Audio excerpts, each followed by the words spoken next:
Hello, welcome to Venus kitchen. இன்றைக்கி நம்ம பார்க்க போகிற டிஷ் பார்த்திங்கன்னா செட்டிநாடு முட்டை தோசை. இந்த முட்டை தோசை செய்கிறதுக்கு தேவையான பொருட்கள் என்னென்னு பார்த்தீங்கன்னா, வெங்காயம் சிறிதளவு வெங்காயம் எடுத்துக்கிறேன், முட்டை, மாவு, தோசை மாவு, அதில் 2 பூண்டு போடுற 2 பல், அப்புறம் தக்காளி, கருவேப்பிலை. இது ரொம்ப சத்தான டிஷ்ஷு. குழந்தைங்களுக்கு மார்னிங் ஃபுட்டாகவும் நைட்டும் கொடுக்கலாம். இது எப்படி செய்கிறதுன்னு பார்க்கலாம். இப்போ முதல்ல மாவு எடுத்துக்கிறேன். நான் ஒரு தோசை பண்ணுற அளவுக்கு தான் மாவு எடுத்திருக்கேன். ஸோ அதனால் என்ன பண்ணுறேன்னா, கொஞ்சோண்டு அதில் நம்ம காரம் லைட்டாக இருந்தால் நல்லாயிருக்கும். செட்டிநாடு சமையல்னாலே காரம் தான் டேஸ்ட்டே தனியாக கொடுக்கும். நம்ம சட்னி வச்சு சாப்பிடணும்னு அவசியம் இல்லை.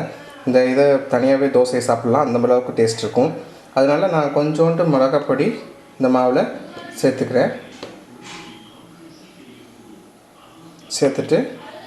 நான் நல்லா மிக்ஸ் பண்ணிக்கிறேன்.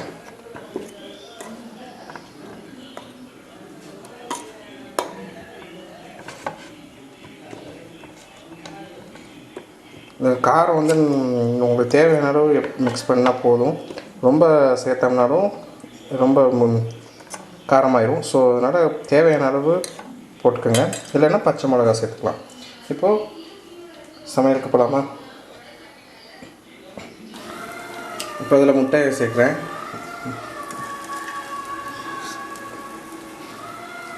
நல்லா அப்படியே ரொட்டேட் பண்ணி விடுங்க. சால்ட் இருந்தால் போடுங்க.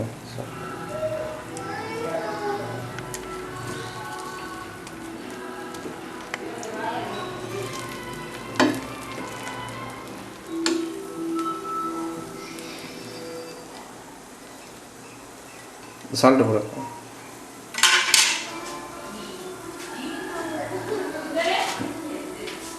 கொஞ்சம் நல்லா வேகட்டும் முட்டை, அதனால் ஆஃப் ஃப்ளேமில் வைங்க.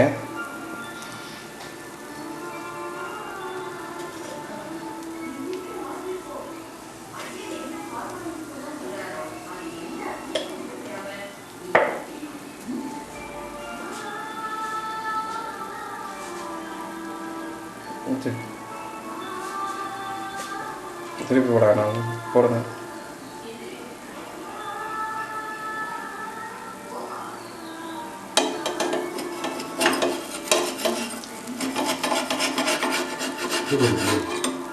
திருப்பி போடுங்க அந்த வேக.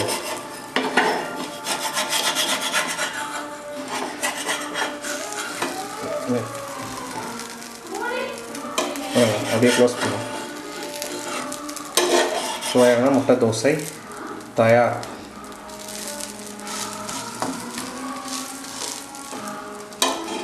ஆஃப் ஃப்ளேம்லேயே இப்படி வேகட்டும்.